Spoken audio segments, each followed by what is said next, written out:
శ్రీమాత్రే నమః. అందరికీ నమస్కారం అండి. నేను మీ స్వర్ణ. Welcome back to our channel. ఈరోజు ఈ వీడియోలో వినాయక చవితి రోజు వినాయకుని పూజకు కావాల్సిన పూజా సామాగ్రి గురించి ప్రతి ఒక్కటి కూడా ఈ వీడియోలో వివరంగా తెలుసుకుందామండి. వీడియోలోకి వెళ్ళబోయే ముందు ఒక చిన్న రిక్వెస్ట్ అండి.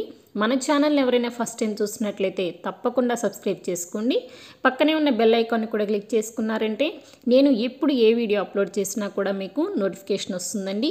ఇంకా ఆలస్యం చేయకుండా ఆ వీడియోలోకి అయితే వెళ్ళిపోదాము. మనం ఎటువంటి కార్యం మొదలుపెట్టినా కూడా అది నిర్విఘ్నంగా పూర్తి కావాలి అంటే తొలుత వినాయకుడికి పూజ చేసి ఆ పనిని కనుక ప్రారంభించామంటే ఆ పని దిగ్విజయంగా పూర్తి అవుతుంది అని మనకి ప్రగాఢ నమ్మకం. అలాగే వినాయకుడు చదువులకు అధిపతి. చదువుకునే పిల్లలు కూడా జ్ఞానాన్ని ప్రసాదించమని ఈ పూజను తప్పనిసరిగా చేసుకుంటారు. ఆ రోజు వారు చదువుకునే పుస్తకాలకు చక్కగా గంధం కుంకుమ బొట్లతో ఓం అని రాసుకుని ఆ పుస్తకాలను దేవుని దగ్గర పూజలో పెట్టుకుంటారు. అలాగే జీవితంలో ఎలాంటి కష్టాలు లేకుండా సుఖ సంతోషాలతో ఉండాలి అని వినాయక చవితి రోజు వినాయకుడికి ఎంతో భక్తి శ్రద్ధలతో పూజ అనేది చేసుకుంటారు. మరి ఈ వ్రతానికి కావలసిన పూజా సామాగ్రి గురించి ప్రతి ఒక్కటి ఇప్పుడు వివరంగా తెలుసుకుందామండి.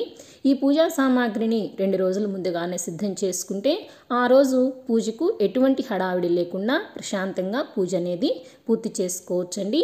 మరి అవేంటో ఇప్పుడు వివరంగా తెలుసుకుందాము. ముందుగా వినాయకుని పూజ కోసం వినాయకుని ప్రతిమని కానీ చిత్రపటాన్ని కానీ సిద్ధం చేసుకోవాలి. అలాగే పసుపు కుంకుమను కూడా సిద్ధం చేసుకోవాలి.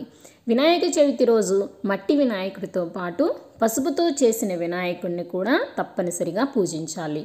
అయితే పసుపు వినాయకుడిని ఎప్పుడూ కూడా ముందుగా తయారు చేసుకోకూడదండి. పూజకు అన్నీ సిద్ధం చేసుకున్నాక ఇక పూజ మొదలు పెడతాము అనుకున్నప్పుడే పసుపు వినాయకుడిని చేసుకుని తలపైన కుంకుమ బొట్టు పెట్టుకోవాలి. చాలామంది గుండ్రంగా పసుపు ముద్దను చేసి పెట్టుకుంటారండి.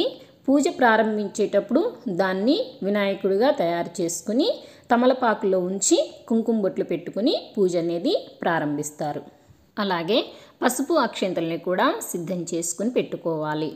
గంధం, విడిపూలు, అష్టోత్తరం కోసం పూజ చేసుకోవటానికి అలాగే 2 పువ్వుల మాలను కూడా సిద్ధం చేసుకోవాలి. అలాగే తమలపాకులు, వక్కలు, చిల్లర నాణేలు, ఎండు ఖర్జూరం, అగరవత్తులు, ధూప్ స్టిక్కు, ముద్ద కర్పూరం, దీపారాధన చేసుకోవటానికి 2 దీపారాధన కుందులు, వత్తులు, ఆవు నెయ్యిని కానీ నువ్వుల నూనె కానీ సిద్ధం చేసుకోవాలి. అలాగే అగ్గిపెట్టె, అలాగే హారతి ప్లేటు, పంచపాత్ర ఉద్దరిని రెండింటిని సిద్ధం చేసుకోవాలండి. ఒకటి మనం ఆచమనం చేసుకోవటానికి, మరొకటి దేవునికి ఉపచారాలు చేయటానికి. అగరత్తి స్టాండు, గంట, పంచహారతి సిద్ధం చేసుకోవాలి. అలాగే మామిడాకుల్ని కూడా సిద్ధం చేసుకోవాలి. గుమ్మాలకి తోరణాలుగా కట్టుకోవటానికి, కలశంలో పెట్టుకోవటానికి, అలాగే పాలవెల్లి కట్టుకుంటాం కదండి, పాలవెల్లి కట్టడానికి కూడా మామిడాకుల్ని సిద్ధంగా ఉంచుకోవాలి. అలాగే ఈరోజు కొంతమంది కలశాన్ని పెట్టుకొని కూడా పూజ అనేది చేసుకుంటూ ఉంటారండి.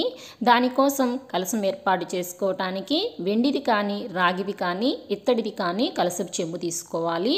అలాగే 2 జాకెట్ ముక్కలు, 2 కొబ్బరికాయలు, 1 కలశంలోకి 1 నైవేద్యం కోసం, స్వామిని కూర్చోబెట్టడానికి అంటే ఆసనాన్ని మనం ఏర్పాటు చేసుకోవాలండి స్వామివారిని పెట్టుకోవడానికి. దానికోసం పీటను కానీ అరటి ఆకుని కానీ ఇస్తరాకుని కానీ సిద్ధం చేసుకోండి. అలాగే బియ్యం, తెల్ల టవల్ అండి. మనం పూజ చేసుకునేటప్పుడు కింద కూర్చొని పూజ అనేది చేసుకోకూడదు కదా, కాబట్టి మన కోసం కూడా ఒక ఆసనాన్ని సిద్ధం చేసుకోవాలన్నమాట. అంటే ఒక మ్యాట్ని కానీ పీటను కానీ లేదా ఇవేమీ లేకపోతే శుభ్రంగా ఉండే ఒక క్లాత్ని తీసుకోండి. అలాగే పత్తితో చేసిన వస్త్రాన్ని కూడా సిద్ధం చేసుకోవాలి. అరటి పండ్లు, పంచామృతం కూడా తయారు చేసుకోవాలండి. పంచామృతం కోసం ఆవు పాలు, ఆవు పెరుగు, ఆవు నెయ్యి, తేనె, పటిక బెల్లాన్ని సిద్ధం చేసుకోవాలి. మామూలుగా వాడే పంచదారికి బదులుగా ఈరోజు పంచామృతంలో పటిక బెల్లాన్ని వేసుకుని తయారు చేస్తే చాలా మంచిదండి. అలాగే యాలకులను కూడా సిద్ధం చేసుకోవాలండి.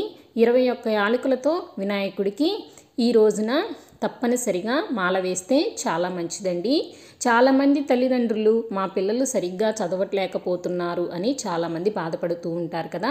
అలాంటి వారు ఈరోజు చక్కగా స్వామివారి ముందు సంకల్పం చేసుకోండి. మా అబ్బాయికి చదువులో ఎటువంటి ఆటంకం కలగకూడదు, అలాగే చదువులో బాగా రాణించాలి అని సంకల్పం చేసుకొని ఈ చవితి నుండి 5 చవితుల పాటు లేక 9 చవితుల పాటు స్వామివారికి ఆలుకల మాలను సమర్పిస్తాను అని సంకల్పం అనేది చెప్పుకోవాలండి. ఇలా చేస్తే మీ పిల్లలు చక్కగా చదువులో బాగా రాణిస్తారు. అయితే పూజ అయిపోయిన తర్వాత ఆ యాలకులను ఏం చేయాలి అని అంటే, మీ పిల్లలు తినే పదార్థంలో ఈ యాలకులను కలిపి వాళ్ళకి తినిపించాలండి. అంటే పాయసంగా చేసి కానీ లేదా ఏదైనా స్వీట్ చేసినప్పుడు యాలకులను వేసి తినిపిస్తే వాళ్ళకి చాలా మంచి తెలివితేటలు పెరిగి వాళ్ళు చదువులో బాగా రాణిస్తారండి. అలాగే బెల్లం అండి. బెల్లం అంటే విఘ్నేశ్వరుడికి చాలా ప్రీతికరం కదా. పసుపు వినాయకుడికి నైవేద్యంగా, అలాగే అటుకులు బెల్లం కలిపి కూడా మనం నైవేద్యం పెడతాం కదా. అందుకోసం బెల్లాన్ని తప్పనిసరిగా సిద్ధం చేసుకోవాలండి. అలాగే పాలవెల్లి కట్టడానికి వెలగపండ్లు, సీతాఫలం పండ్లు, మొక్కజొన్నలు ఇలా 5 రకాల పళ్ళని సిద్ధం చేసుకోవాలి. అలాగే వినాయకుడికి ఎంతో ఇష్టమైన నైవేద్యాలు కుడుములు, ఉండ్రాళ్ళు, మోదకాలు, పులిహోర, వడలు, లడ్లు ఇలా ఆయనకి ఇష్టమైన నైవేద్యాల కోసం కావలసిన సామాగ్రిని కూడా ముందుగానే సిద్ధం చేసుకుని పెట్టుకోవాలండి. ఈ రోజున మరీ ముఖ్యంగా వినాయకుడి పూజకు సిద్ధం చేసుకోవాల్సింది 21 రకాల పత్రాలండి.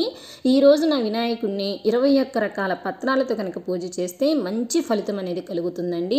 మరొక ముఖ్యమైన విషయం ఏమిటంటే, ఈ రోజు ఒక్క రోజున మాత్రమే వినాయకుడి పూజలో వినాయకుడికి తులసిని అనేది సమర్పించాలండి. మరెప్పుడూ కూడా వినాయకుడికి తులసిని సమర్పించకూడదు. ఆ విషయం మాత్రం అందరూ తప్పనిసరిగా గుర్తుపెట్టుకోవాలి. ఒకవేళ ఈ 21 పత్రాలు దొరక్కపోతే ఏం చెయ్యాలి అని అనుకునేవారు అక్షింతల్ని చేతిలో పెట్టుకుని ఈ 21 పత్రాల పేర్లను చదువుకుంటూ అక్షింతలతో కూడా స్వామివారికి పూజ చేసుకోవచ్చండి.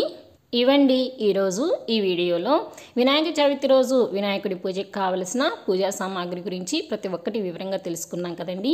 ఈ వీడియో అందరికీ ఎంతో కొంత ఉపయోగపడుతుందని అనుకుంటున్నానండి. అలా అనుకునే వాళ్ళు తప్పకుండా లైక్ చేయండి, షేర్ చేయండి.